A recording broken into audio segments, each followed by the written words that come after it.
How can we know that there are enough limit orders at a particular level to change the price direction? Okay, great question. Unfortunately, the answer is we don't know, or at least I don't know. Because in the extreme example, right, we can use the extreme example. Let's pretend there is an order book. Let's say here is price action, and let's pretend at a particular price, someone decides to flash that they are selling $100 billion worth of Bitcoin at this particular level. Cool. So he's showing the intent to maybe sell 100 billion at a particular level, which is like an absolute extreme. You will never see this in the order book. At least, sorry, let me correct that that statement. We have never seen that in the order book. So this would be quite extreme.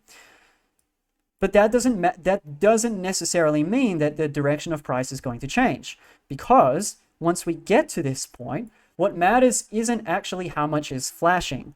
What matters is what happens once price actually gets to the level. So we're not trying to predict. We are looking at the reaction to the level, and we are reacting based on new information that has come in. We're not predicting off old information. We are reacting to new information that has just come in. So, example, we have 100 billion on a level, price hits the level, and then the 100 billion gets canceled, and whatever is available at that level is just whatever was normally sitting at that level. There's no, this level did not hold the price down because it didn't even exist. It was a spoof, right? The guy just canceled the order. So price just kept doing its thing. No big deal. That's one example.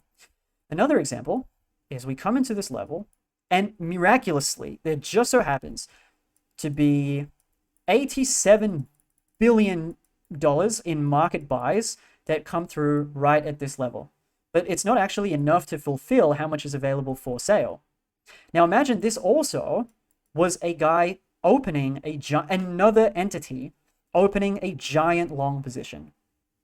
So imagine hypothetically that Bob opens a $100 billion position. He flashes his limit sell for 100 billion, and he's like live streaming it, and he's literally showing this. And at the same time, Timmy is another guy, a separate entity who has no involvement with Bob, but Timmy is also live streaming, and he shows that he's opening an 87 billion long position into this 100 billion limit sell that is sitting right here in the order book. So he gets filled, but Bob doesn't get fully filled. Now, after this guy, Tim, he opens this position, because it failed to breach this level, price starts drifting down. Now, what Tim wants to see if there is anyone else willing to partake in trying to break this wall.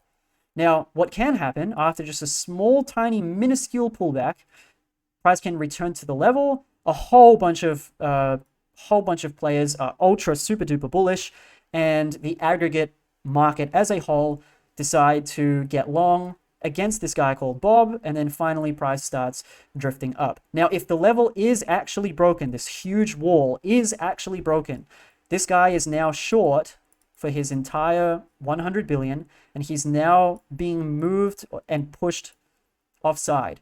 This guy's going to be sweating. He's not going to be enjoying himself too heavily, right? So he might decide that, okay, my idea is wrong.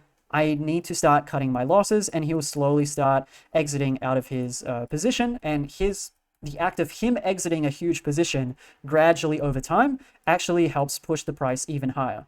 So if a giant wall has been broken, then we can start to make the assumption, or this is like one point of confluence, that we think the market is going to trade higher. If it failed to break,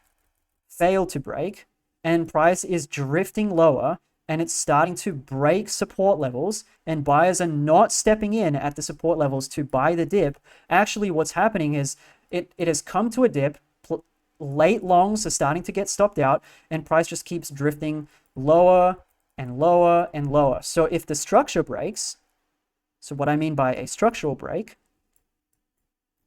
is something like we get a low, a high, and then here we get the lower low. When we get a structural break, after this giant order got partially filled, this is a pretty good sign that, okay, like, all right, whoever was the big boy flashing their giant order at this level, they got partially filled and they literally managed to succeed in holding price. So again, I'm not predicting that the giant order will hold price in the future. It's rather, I was aware of a big order. I think that maybe it might be enough to hold the price. Price partially fills the order and it starts drifting in the opposite direction. So it's only after the fact, after it has held price, after something has happened, such as a break of structure, do I start making the assumption that, oh, I think this level not only has held, but I think that whoever was long from up here is really not having a fun time. They're still stuck in their position. There's a lot of longs that were opened from up here. Their stop losses are clustered throughout all of these different levels, and I think that price is going to go gun for all of them. Therefore, I can take advantage of this, try to enter a short, and try to capture the downside. So, okay, I'm going to try to wrap up. I'm going to try to wrap up the video here, but the main point is that I don't know, I never will know if there are enough limit orders at a level to change the direction in price. The only thing that I can guess at is after the fact, after price reacts to the level, it has to do something after it's reacted to the level. Either it reacts to the level and starts pushing higher, or it reacts to the level and starts pushing lower, and then I make my judgment call. And this means that I'm never going to be entering perfectly at the level. I'm always going to be entering a little bit later, a little bit after the fact. And this little window of after the fact, this is where I try to gather information. Now, if what happens during this window is exactly the thing that I am looking for to enter a trade based on this very specific scenario, then by all means, I will happily enter the trade. But if during this little information gathering window, if the information that I gathered does not, or when I say gathering information, what I really mean is I'm observing the price action as it unfolds for the next 10 or 15 minutes or so. If that price action does not meet my tradable criteria, then I simply sit on my hands and do nothing. And just to give you some realistic expectations, I do this like 90% of the time, and I actually make some kind of decision like 10% of the time. So like majority of the time I end up doing nothing. Only a small minority of the time do all the stars happen to perfectly align and for it to actually make sense for me to make some kind of speculative bet in this situation.